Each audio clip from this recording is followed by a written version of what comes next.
हमने पिछले भाग में देखा कि नूह और उसके परिवार जहाज़ से बाहर आए और वे आशीष पा करके और उस संसार में फैल गए। उस समय नूह का के एक ही परिवार था और उस परिवार के लोग एक ही भाषा बोलते थे और वो लोग खेतीबाड़ी करते थे और सारी दुनिया में फैल गए।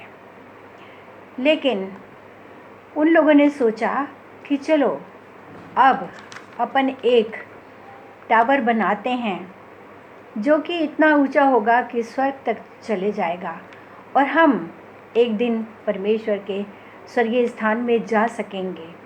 तो उन्होंने सोचा कि चलो अब हम ईंट को पका करके और उसकी पक्की ईंट बनाए और उससे टावर बनाए और उन्होंने बनाना शुरू भी कर दिया और वो टावर बहुत ही ज़्यादा ऊंची बन गई। जब वो टावर ऊंची बनने लगी और परमेश्वर ने देखा कि क्या हो रहा है और देखा उन्होंने कि अरे ये टावर तो बहुत ही ऊंची बन गई और ये मनुष्य यदि बनाते रहे तो पता नहीं क्या होगा।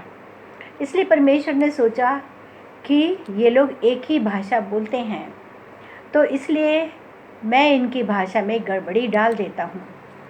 और परमेश्वर ने उनकी भाषा में गड़बड़ी डाल दी, अर्थात कि वे लोग भिन्न भिन्न प्रकार की भाषाएं बोलने लगे।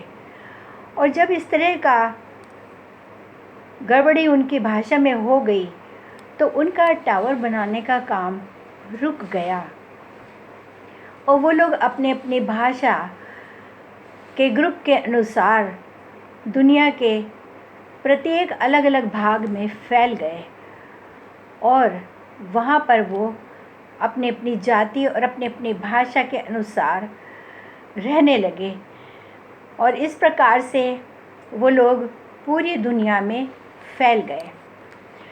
उसी समय जब वो उस दुनिया में फैल गए और जनसंख्या बहुत बढ़ गई तो फिर से एक बार वो लोग परमेश्वर को भूल गए और अन्य देवी देवताओं की उपासना करने लगे।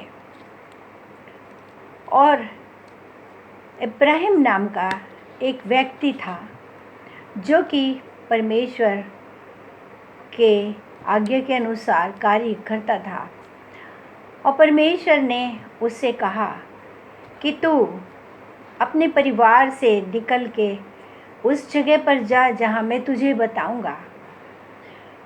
और इब्राहिम ने परमेश्वर की आज्ञा मानी और अपने भतीजे लूत के साथ वो पूरे परिवार को छोड़ करके परमेश्वर के बताए स्थान पर चला गया।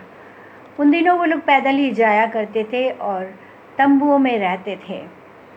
और उस समय इब्राहिम जो था वो सबसे धनवान व्यक्ति था।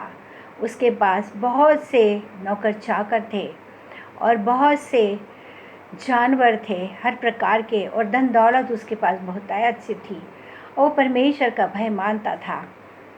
और जिस समय उसने अपने परिवार का घर छोड़ा उस समय वो 77 साल का था, लेकिन उसके पास एक भी बच्चा नहीं था। उसकी पत्नी का नाम सारा था जो कि बांझ थी। और परमेश्वर ने इब्राहिम से कहा क्योंकि तूने मेरी बात मानी है इसलिए मैं तेरे वंश को बहुतायत से बढ़ाऊंगा जिसको कोई भी गिन नहीं सकेगा।